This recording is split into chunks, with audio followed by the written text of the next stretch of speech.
Bueno, yo soy Gabo Producciones y Eventos. Estamos acá en el día de hoy para hacerle una gran entrevista a una voz comercial, un voz talent de Colombia, Carlos Aristizábal. Coméntanos un poco sobre tus inicios, cómo comenzaste en este mundo de la radio. Gabo, bienvenido a mi humilde hogar. Aquí estoy para ustedes para contarles mi historia. Todo comenzó porque yo vengo de una familia de locutores. Mi tía fue locutora, mi abuelo es locutor, mi papá es periodista, pero debido a eso no quiere decir que me haya tocado pues fácil. Todo fue por mérito propio, todo fue por mi esfuerzo, por mi talento que llegué pues a la radio o he estado escuchándome en las emisoras que ustedes de pronto me han visto. Ha sido por mérito propio, por talento, por echarle ganas. Entonces todo comenzó cuando yo era niño. Yo tenía como que unos 5 o 6 años y mi tía, en ese entonces Radio Reloj, pertenecía a la cadena Caracol. Entonces era pues la radio AM de Caracol y mi tía dirigía un programa los diciembres, que se llamaba Reloj Navideño. Y yo era la voz de los villancicos de niño. Entonces mi tía, yo estando muy pequeño, me llevó a conocer un estudio de grabación. Yo conocí un estudio de grabación desde los 6 años. Entonces ella, claro, ya me dirigía cómo grabar eso y se colocaba contenta. Hasta en las grabaciones quedaba la voz de ella cuando yo lograba pues grabar el texto, las cositas, los mensajes de Navidad. En esta Navidad, Radio Reloj, ahí con mi voz de niño. Entonces todo quedó ahí. Uno como niño pues como que todavía no sabe qué hacer. Yo decía que iba a ser veterinario. Otros dicen que iban a ser chanceros, otros iban a ser policías. Yo quería ser veterinario. Y ya llegando un día cuando mi tía falleció, porque ella falleció de cáncer, ella alcanzó a hacer pues bastante radio, fue voz comercial de muchas cosas. Era una voz muy bonita de las voces femeninas de Cali, era una voz muy destacada. Ella falleció de cáncer y entonces en un día que estaban escuchando en la casa de ella unos cassettes, porque entonces eras cassette, grababan en cassette. Me acuerdo que cuando me grabaron mi voz cuando niño, era en cassette, ahí en Caracol, cuando Caracol estaba en la otra sede, ahorita está en una nueva sede. Entonces escuché a mi tía haciendo una voz de brujita, una cuña como una voz de brujita, y yo, es que chévere hacer eso, como cambiar la voz. Y escuchaba que mi tía hacía una voz de Halloween con voz de brujita, así como toda cómica. La escuché pues en otras voces y yo dije, yo quiero hacer eso.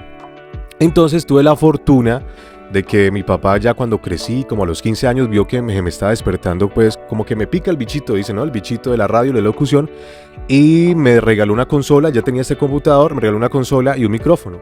Una consolita, me acuerdo que eso pues era una negra, de esas viejitas, y ahí empecé sonando feo, engolando la voz, jugando con la voz. Entonces así empecé a ver tutoriales en internet, a saber cómo era el manejo de la voz. Y un día de tanta práctica, pues yo me encerraba en mi cuarto a escucharme, a grabarme, a ensayar. Un día una cuña, mi papá tiene la emisora mi papá como es periodista se fue para el Cremal, salió de aquí de Cali. Ahí estoy volviendo muchas cosas, pero bueno, para resumirles un poco, mi papá tuvo su propia emisora en el Cremal. Lastimosamente por motivos de problemas políticos y un montón de cosas tuvo que dejar la radio y su hogar allá en el Cremal. Se llamaba Quereme Estéreo, que ahí fue donde tuve la oportunidad yo de soltarme. Yo salía al aire y no se me entendía ni pío. Yo entraba al aire, hola, ¿qué tal, amigo? Y yo trataba de hablar tanto que a la final no decían nada y no se me entendía. Pues experimentando, como fluyendo ahí, tratando de soltarme.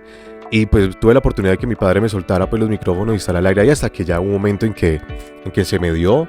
Encontré mi tonalidad, encontré mi voz, se va encontrando mi manera de hacer locución. Cada día pues uno va aprendiendo más, todavía uno sigue aprendiendo más de esto del arte de la locución. Y entré a estudiar a la Academia Jaime Echeverry Loaiza, en un día grabando un video. Me gusta pues así como lo haces tú en tus redes sociales, grabarme mucho.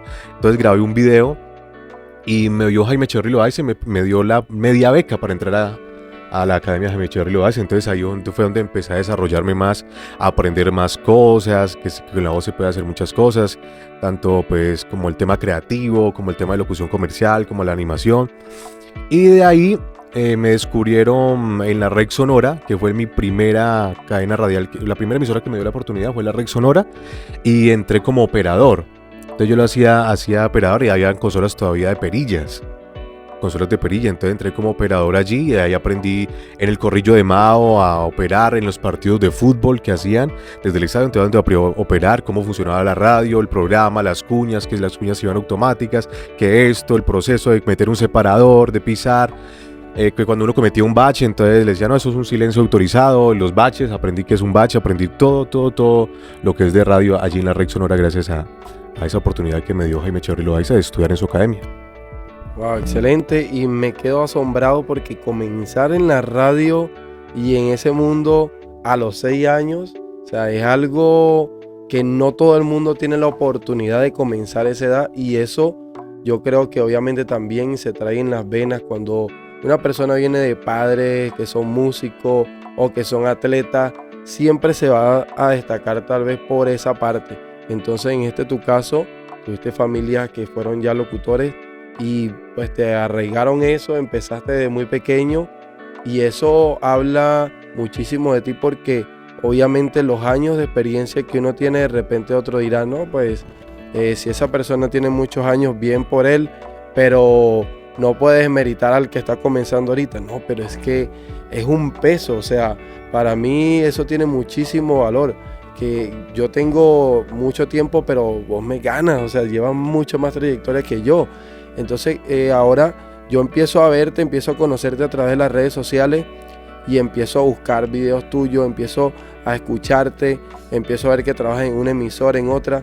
Coméntanos más o menos en cuántas emisoras has logrado trabajar como tal, así haciendo la locución, porque obviamente vender la voz para un pisador de una emisora es algo muy distinto a trabajar como tal con una emisora.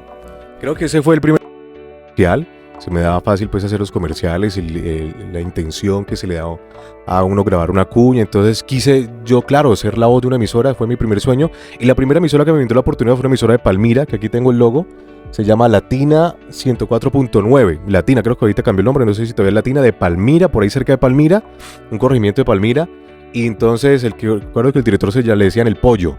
Fue el que me dio la oportunidad de grabar, de ser la voz de esa emisora. Entonces yo, en ese tiempo me acuerdo que ni tenía internet, me iba hacia el internet de abajo de la casa, que había una sala de internet, simplemente a pagar media hora de internet para escuchar la emisora online, para escuchar mis pisadores. Entonces que yo decía, Latina 107.9, la que enciende tus días. Entonces yo me iba a escuchar pues, los pisadores, las cosas que hacía en la emisora, y yo feliz, era mi sueño de escucharme una emisora. Y pues de emisora, la verdad, he perdido no sé cuántas emisoras. El Corrillo de Mao fue una donde empecé a sonar en los comerciales del Corrillo de Mao. El Corrillo de Mao, el WhatsApp del Corrillo de Mao y la presentación, cositas así que hice en la Red Sonora también. Fueron emisoras donde primero me fui como escuchando, y otro que me brindó la oportunidad de escucharme, otra emisora aquí, pues hablando de emisoras del Valle, porque también he grabado para España, he grabado para emisoras de Europa, que me dieron la oportunidad también, fue Melo Junior. Melo Junior me dio la oportunidad cuando en ese tiempo los melomerengues estaban en fiesta, y el director de fiesta es alguien muy estricto, me contaban ellos, que es un tipo pues de esos estrictos con la programación y todo, que no permitían pues otro voiceover, y él permitió que yo hiciera unas promos diferentes a las voiceover, que es un tipo de Bogotá, de que dice fiesta, alegra tu vida.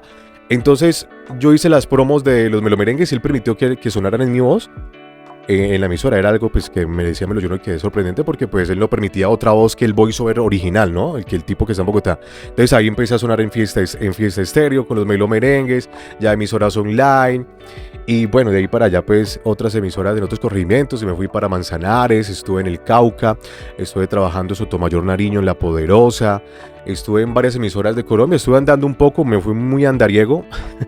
Entonces eso también me permitió conocer un poco de las culturas de los pueblos, que no es lo mismo colocar música acá o colocar música en el Cauca. En Nariño, estuve en Boyacá, donde coloqué una salsa y casi me matan los boyacenses allá, y dijeron, no, que de caleño se vaya para Ucali a poner salsa. En serio, puse una salsa y les ofendió tanto que no, y no pude, la verdad no pude pegar allí. Hay sitios donde de verdad uno como que no pega, pero eso ha servido como uno llenarse de las culturas, de la gente, de diferentes regiones, aprender de ellas. Entonces es muy bonita la experiencia de la radio, me ha permitido conocer lugares bonitos, y ahorita pues la gente me conoce porque recién estuve pues en Bésame, que es un lugar donde fui practicante en el 2014, estando en la Academia Gemichorro y Loaiza. Fui el último practicante, como la última opción. Yo estaba, inclusive la mamá de mi niña estaba en el hospital, me llama Jaime Echeverry Loaiza y me dice, mire, están haciendo casting para Bésame. Y yo era la última opción porque ya habían pasado varios, a Connie Bosa no le gustaba ninguno, y fui yo, hice el casting y le gusté, y estuve ahí un tiempito pues como practicante. Ahorita fue por eso que Mauro Tallo me llamó, e hice las vacaciones de Mauro Tallo, fueron vacaciones, las de Carlos de Jote y Mauro Tallo, y me quedé en diciembre, entre esas vacaciones me quedé en diciembre haciendo radio, haciendo apoyo para las 3 emisoras musicales, que eran pues los 40, Bésame y Tropicana. Entonces en diciembre yo me quitaba la camiseta de Tropicana, me ponía la de Bésame, y en todos los remotos era así.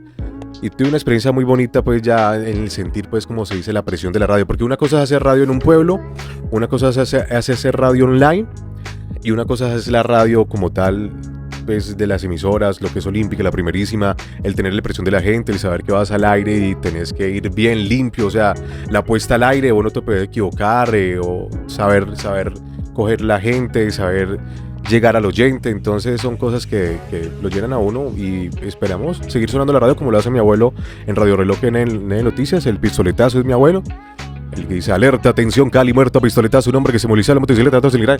Él lee noticias muy rápido y lo hace muy bien, y es algo que he admirado mucho, porque él siempre me inculcó eso, de que si usted quiere ser un buen locutor, lea. Entonces empecé a leer mucho, y todavía hay que seguir leyendo y aprendiendo mucho más.